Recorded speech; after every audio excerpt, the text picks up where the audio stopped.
I'm not a freaking mute. Bye. All art is quite useless. Just another day for me, really. Walking down the streets of Ponyville, breathing in the sights and thinking about what I might eat for dinner later. What? You thought I would be thinking about a new remix or something? Of course you did. Fans. They're awesome, of course, but hell are they inquisitive at times. Here comes one now. Sauntering up to me real casual, as if they haven't even noticed I'm here, then turning at the last moment with an expression of fake surprise as they're a few feet away. Any closer, and they'd be brushing up against me. It's so typical, it hurts. If you want to talk to me, you can just approach me like a normal pony. I don't bite. I look over at the pony, but they can't see that. I offer a small smile, because the only way I can ever communicate an expression is with my lips. They kinda simmer there, hopping from one hoof to another as if they're unsure how to start a normal conversation. Looking around, I notice that this pony's being watched by a few others, possibly friends. The street's pretty crowded right now, but they're definitely looking over. And meanwhile, this stallion looks like he's about to shit himself.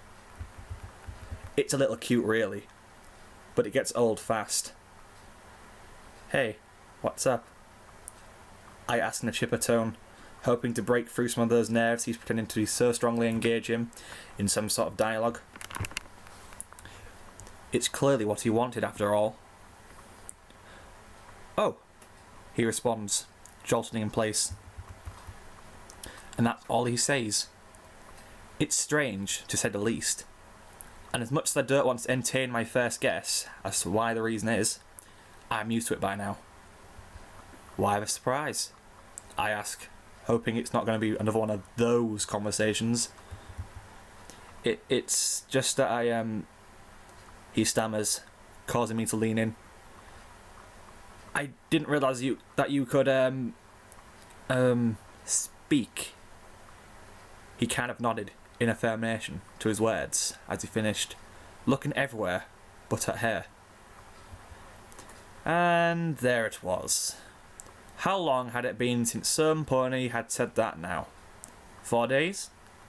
About that. Naturally, my smile dropped, and I gave the same response I give to every pony else. Why is that then? Well, it's just, I've been to your gigs before, huge fan actually, and whenever I see you performing, you never seem to say a word. Even when you're done and you're signing autographs or whatever, you just seem to nod along, never actually saying anything. I kinda assumed you were, you know, a mute. I withheld a sigh. It's a fairly reasonable assumption, and a common one to boot. And I've come to terms with that. Look, the reason you won't catch me talking much during those shows is that there's no point trying to shout over the music. I actually would lose my voice if I did that every time I performed. As for afterwards, I'm freaking exhausted. I haven't got the energy to hear about how I've inspired every pony there to start producing music or whatever. Not to say I don't care or anything, but if I engaged every pony in conversation, I'd probably not get home for days. Easier to just add a smile and nod. Capiche? It was as if the pony didn't take in a word she had just said. Hey guys, come over. She can talk. You owe me 10 bits then, one of them shouted back. That really put my back up, and I could feel myself snarling at the lot of them. You put a bet on whether I could talk or not? If I had a disability? I ask, utterly appalled. I'm used to ponies being a bit rude about the whole mute thing by now, but there were limits. Slowly and awkwardly, the first pony nodded as his friends walked over. I wasn't going to say anything, and it's not the only reason I came to talk to you. I just really want to meet you as well. Well, what's the other reason then? Got another bet riding on whether or not I can hear? See, actually, the shouting pony corrected as he walked over to me, 3 others in tow. You're always wearing those shades.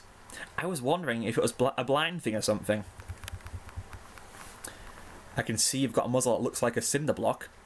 That answer your question? I replied, aware that I just totally wrecked his shit. Am I freaking blind? Oh yeah, of course I am. I just left my guide dog around the corner, that's all. I mutter aloud, scoffing at the casual inquiry. Guess it does, the pony answered, subconsciously pouring at his rather obstructive pace.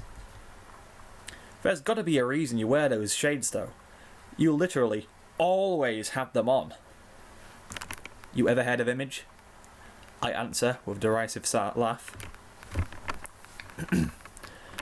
My eyes narrowing.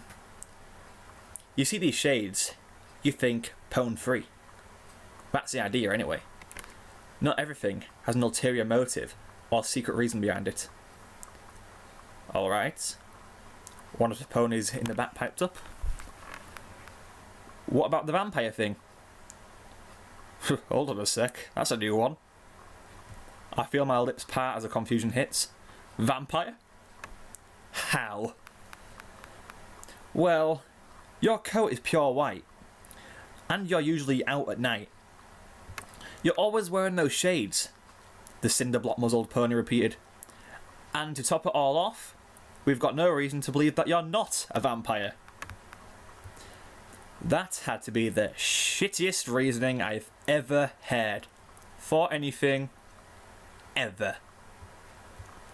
Resisting the urge to flash my clearly not vampiric teeth, I figure a simple explanation will have to suffice. I could almost feel my teeth struggling to not clamp together and grind against one another as I started to speak. Alright, look, I almost growled, drawing all of their attentions at once. Funny enough, it looked like half of the street had paused to look at me. Wonderful. Listen to me. I'm not a fucking vampire, alright? Like, seriously, that has to be the most ludicrous thing I have ever heard. And whatever, I don't know, whatever theorist thought that up had a really vivid imagination. My coat is white. I'm a unicorn, for heaven's sake. A lot of us have white coats. It's not difficult concept. I'm a mute because I don't have to chat everyone's ears off while I'm working. That has to be the most irritating assumption any pony has ever made. So if I choose not to use my horn in public, does that mean I can't use magic either? Same logic, really. Most celebrities have to put up with being pestered by overzealous and curious fans. I have to put up with these ponies trying to guess which disability I have. And now, Curse 2 apparently. Do any of you idiots even realise how offensive that is? I'm almost panting by the time I'm done. It's been a long time since I've chewed anyone out for that type of behaviour, but these ponies were really pushing it. The ponies before me had all fallen quiet, and a couple of them awkwardly averted their eyes. The entire street seemed to stop. We all swam in a truly uncomfortable silence. I'm not buying it, someone from the street called out. I could almost feel my horn spark in return, a fireball on the tip of my mind. Hey, leave off, buddy, the pony that originally approached me shouted back. She said we were making her feel uncomfortable, so stop it now. Who cares if you believe her? I just can't honestly believe that some pony would wear their shades that often just for the sake of image. Okay, it wasn't a total truth. In my irritation, I figured it didn't hurt to share. My eyes are very sensitive to light, alright? That's the other reason I wear them all the time. Is that a problem to you? Does that satisfy your little conspiracy theory? The pony on the receiving end said nothing, only nodded and turned away, shamefaced. As he should have been, I thought. There was absolutely no reason he had to push it like that. The ponies around me quickly began to disperse. Seemed like my words had actually a profound effect on them, as they didn't whisper and mutter amongst themselves as they left either. It was a little satisfying, really, knowing that for once, ponies had actually listened to me and stopped with their insane guesses. I got a couple of apologies from their fan pony friends. Even Cinderblock mumbled a quick sorry. It was satisfying to feel respected and have my words actually appreciated by the ponies around me, even if they were strangers. As fan pony friends started walking on, he stayed put. "I really am sorry about this," he said, sounding completely genuine. "I really didn't even think about how you'd feel being judged and guessed about like that. It wasn't fair on you at all." "Hey, don't worry," I smiled, already getting over it. "Thanks for sticking up for me just then, even if you inadvertently started it." Slowly, my smile began to grow on into a full grin. Hey, you never know. Maybe word will spread and ponies will actually start to get the message now.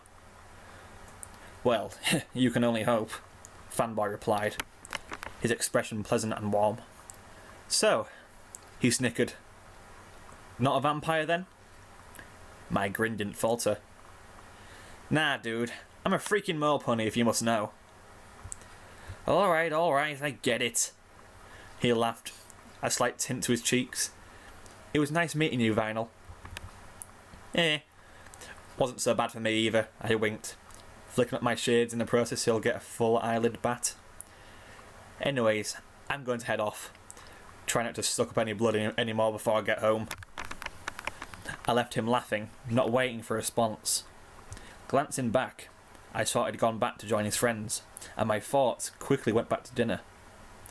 There was no point in dwelling over this after all. It had been annoying and offensive while it had lasted.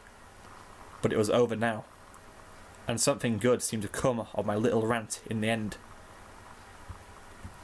As I walked, I began to wonder just how many outlandish, obscure theories had been thought about me in the past. How much time had been spent making assumptions and working out the specifics. I could probably spend my entire life debunking them, and they'd still never run dry. Ponies and their imaginations, huh? It was almost endearing when it wasn't being aimed at me. I walked through the door, not bothering to check if Octavia was in. Honestly, my stomach was guiding me along right now. I walked straight past the kitchen and into my bedroom, depositing the headphones that had sat around my neck all day and moving over to the bed in the corner of my room. Here came the annoying part. Positioning myself around the side, I began to push the bed, straining to get the heavy thing out of the way. With a final grunt of effort, I moved it enough that a mound of dirt was visible underneath, the foundations of the home having been chipped away and shovelled out of the way. Smiling, I dug my paws in and began to burrow underground, swiftly digging my way back into the underground earth beneath my house. It felt good to be home. Now it was time to think about dinner again. After a little deliberation, I settled on an earthworm and some nuts, taking off my shades and allowing my eyes to relax in the familiar dark that had set my table. I had manners after all. Digging into the nuts, I thought back to my early encounter, laughing between bites as I softly nibbled away each small nut, eyeing the wriggling main course. Ponies made lots of assumptions, sure, but they never made the right ones.